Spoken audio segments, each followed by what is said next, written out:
Todo mundo se lembra de um lance onde seu time foi prejudicado pela arbitragem. Você lembra o nome daquele cara que fez seu time ser eliminado? Naquela decisão que fez seu time perder 3 pontos? Naquele pênalti não dado que resultou na perda de um título? Então, mais do que nunca, pode chamar o VAR.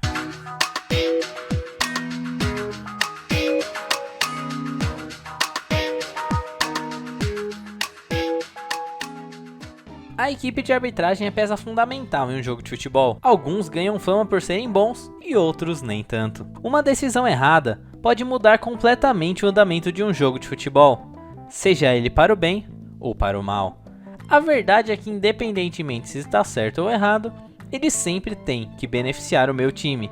E tudo que for marcado contra, vamos reclamar. Porém, existem casos onde o erro é tão grande que não tem como defender a decisão da arbitragem. E hoje separamos 5 desses lances que você não vai esquecer tão cedo. Grêmio 6, Marília 0, Copa São Paulo de 2011. A primeira rodada da Copinha de 2011 nos trouxe um dos erros mais bizarros da história do futebol brasileiro. Quando o jogo estava 2-0 para o Grêmio, um atacante chamado Emerson foi derrubado dentro da área e corretamente o juiz Ulisses Antônio Zampieri marcou a penalidade. Porém, na hora da cobrança, o próprio Emerson chutou a bola com tanta força que entrou, mas furou a rede. E o juizão achou que a bola foi para fora, dando tiro de meta. O Grêmio ainda faria mais 4 gols nesse jogo, mesmo com essa pérola da arbitragem brasileira. Santos 2, Santo André 3. Final do Paulista de 2010.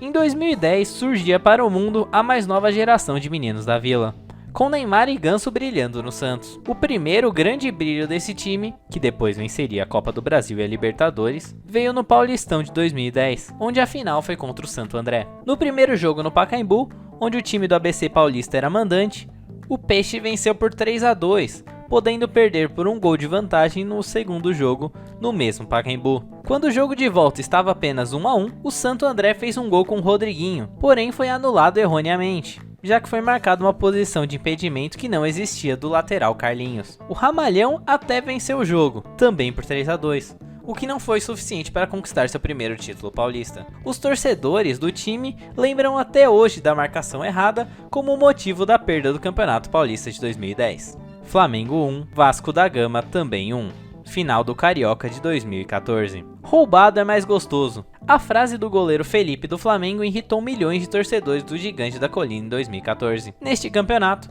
o Mengão chegava como favorito, sendo atual campeão da Copa do Brasil e tendo a melhor campanha do Carioca até ali. Porém, na final, enfrentou um jogo duro com o Vascão, que empatou o jogo de ida por 1-1 e estava vencendo por 1-0, até os acréscimos do segundo tempo, quando o zagueiro Wallace do Flamengo cabeceou a bola na trave, e a bola sobra para o volante Márcio Araújo fazer o gol. O problema era que o jogador rubro-negro estava visivelmente impedido no lance. O juiz validou o gol, dando o 33º título carioca ao Fla, que precisava apenas do empate para ser campeão. Corinthians 1, Internacional também 1, Brasileirão de 2005. O lance mais famoso do confuso Campeonato Brasileiro de 2005 é o quarto lance dessa lista. Primeiro, vamos contextualizar os acontecimentos daquele campeonato.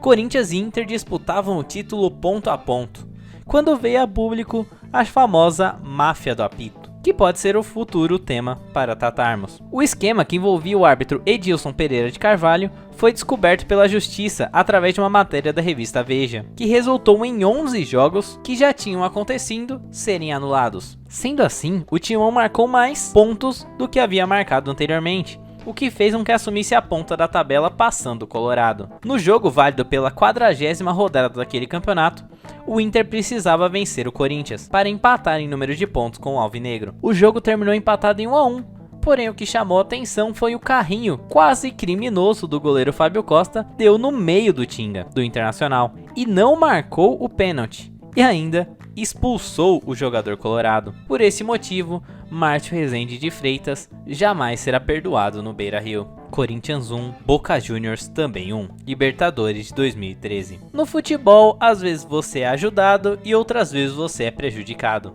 Então, o Timão também fica na bronca com a arbitragem, por uma partida que aconteceu pelas oitavas de final da Libertadores de 2013. O Timão era atual campeão da América e do mundo, enquanto o Boca tentava devolver a derrota na final da competição no ano anterior. No jogo de ida, o time argentino conseguiu vencer por 1 a 0 na La Bombonera, e no segundo jogo, o Timão amassou o Boca, mas parou no árbitro paraguaio, Carlos Amarilha, que anulou 2 gols legais e deixou de marcar 2 pênaltis claros para o time do Parque São Jorge. No primeiro tempo, Marim, jogador do Boca Juniors que já tinha cartão amarelo, desarmou o atacante Emerson Sheik dentro da área com a mão, e o juiz não marcou nada.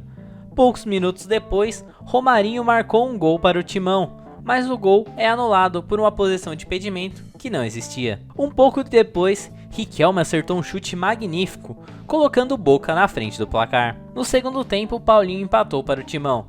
Na sequência, fez o seu segundo gol, que também foi anulado, e o jogador levou cartão amarelo por comemorar o gol. E no fim, Emerson Sheik foi derrubado faltosamente dentro da área e nada foi marcado novamente. Anos depois, foram descobertos áudios do árbitro falando com os dirigentes sobre os benefícios que daria ao Boca no jogo contra o Timão. E aí, você lembra de outros erros de arbitragens que ferraram o seu time? Ou até o time do seu rival? Coloque aí nos comentários. Obrigado você que acompanhou até aqui, nos siga no Instagram e no pod.chamaovar. Além disso, deixa seu like, se inscreve no nosso canal e nos siga no Spotify. Então, valeu!